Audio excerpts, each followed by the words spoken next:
Polda Metro Jaya menetapkan 45 orang sebagai tersangka dalam kasus demonstrasi risjo di depan Gedung DPR RI Senayan, Jakarta Pusat pada Kamis 27 Agustus. Para tersangka diduga terlibat dalam aksi perusakan fasilitas umum hingga penganiayaan setelah demonstrasi berakhir. Direskrimum Polda Metro Jaya, Kombes Pol Iman Imanuddin mengatakan penetapan tersangka dilakukan berdasarkan alat bukti dan keterangan saksi.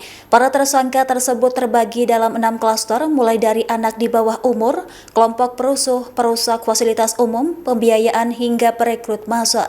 Polisi juga tengah mendalami dugaan eksploitasi anak di bawah umur untuk mengikuti aksi demonstrasi maupun kerusuhan. Dalam proses penyidikan, polisi turut mengamankan sejumlah barang bukti yang diduga digunakan untuk membuat kerusuhan. Barang bukti tersebut antara lain golok gunting, pisau, ketapel, 19 anak panah, rantai besi, hingga bambu. Polisi juga mengamankan 1 unit truk pickup yang diduga sengaja menabrak petugas di gerbang Pancasila Gedung DPR RI Jakarta. Dari hasil pemeriksaan yang telah dilakukan oleh penyidik Ditreskrim Polda Metro Jaya, kami telah melakukan pembagian terhadap beberapa klaster. Yang pertama yaitu klaster anak di bawah umur, yaitu usia di bawah 18 tahun.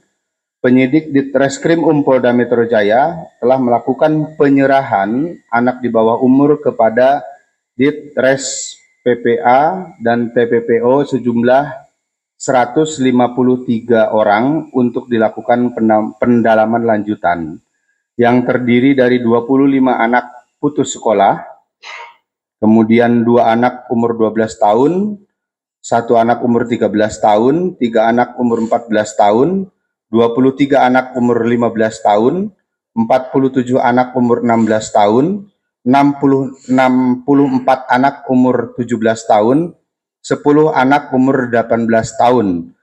Di antaranya ada 3 orang yang berjenis kelamin perempuan.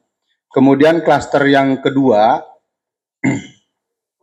yaitu klaster perusuh biasa. Ini tergabung di dalam satu peristiwa kerusuhan. Penyidik telah melakukan pemeriksaan terhadap 91 orang dewasa yang melakukan aksi kerusuhan di depan gedung DPR MPR RI.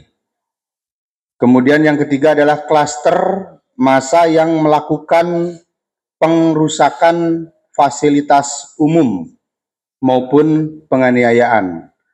Penyidik telah melakukan pemeriksaan terhadap 71 orang yang diduga melakukan pengrusakan fasilitas umum dan melakukan penganiayaan pasca aksi 27 Agustus. Dari hasil penyidikan tersebut, berdasarkan alat bukti dan saksi yang kami lakukan pemeriksaan dalam proses penyidikan, saat ini kami sudah menetapkan 45 orang sebagai tersangka. Kemudian yang keempat, klaster yang membawa senjata tajam. Dari orang-orang yang dilakukan pengamanan, penyidik melakukan penangkapan terhadap 3 orang yang membawa senjata tajam yang digunakan saat kerusuhan. Dan penyidik telah menetapkan 3 orang tersebut sebagai tersangka. Kemudian berikutnya yang kelima adalah klaster penggerak dan pembiayaan.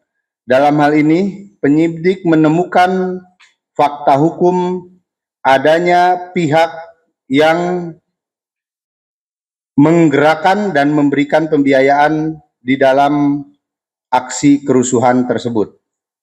Kemudian yang keenam adalah klaster perekrut massa. Penyidik juga di dalam penyidikan telah menemukan fakta hukum terkait adanya klaster yang bertugas mencari dan merekrut terhadap massa-massa yang akan digunakan di dalam proses atau di dalam kejadian kerusuhan tersebut.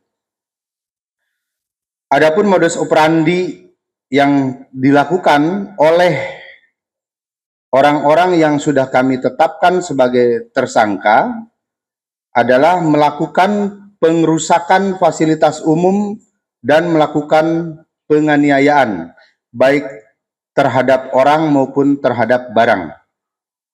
Melakukan kekerasan terhadap orang atau barang di muka umum, berkelompok dan menimbulkan kekacauan dan penyalahgunaan senjata tajam.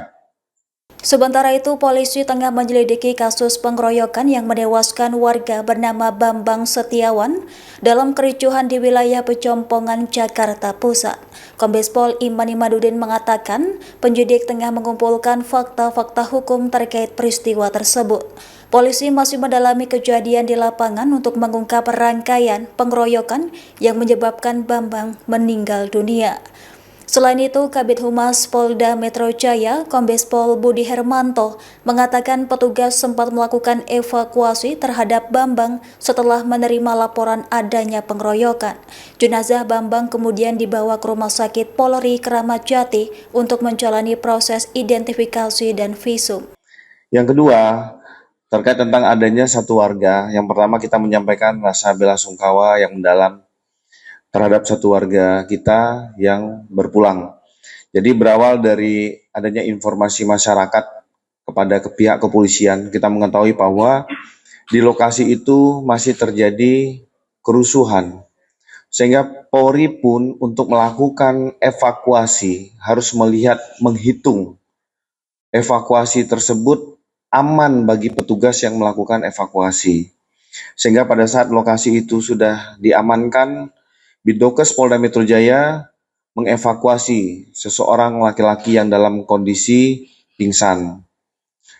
Rumah sakit terdekat dari Rumah Sakit Minto Harjo dibawa ke rumah sakit, tapi pada saat penanganan di rumah sakit yang bersangkutan meninggal dunia.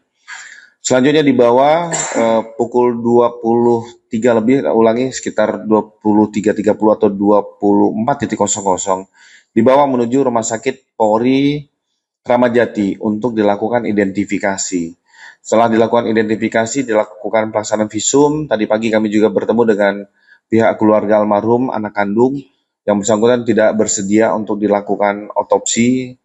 Kami tetap mengajukan permohonan untuk dilakukan otopsi untuk mengetahui penyebab kematian. Ini juga ditolak oleh pihak keluarga dan sudah mengeluarkan surat pernyataan. Kami masih melihat bahwa satu sisi empati, satu sisi kedukaan keluarga, sehingga pihak penyelidik belum bisa untuk meminta keterangan lebih lanjut.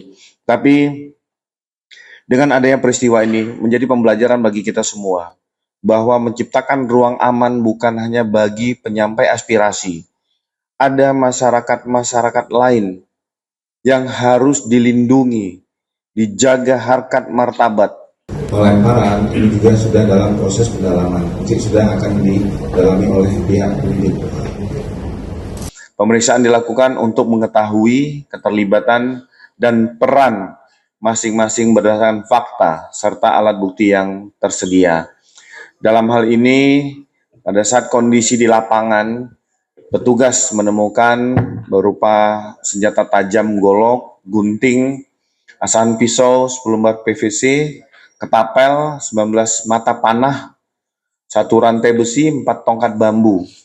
Begitu juga mungkin teman-teman sekalian juga mendengar ada satu kendaraan mobil pickup yang sengaja akan menabrak petugas pada saat melakukan pelayanan pengamanan aksi penyampaian pendapat.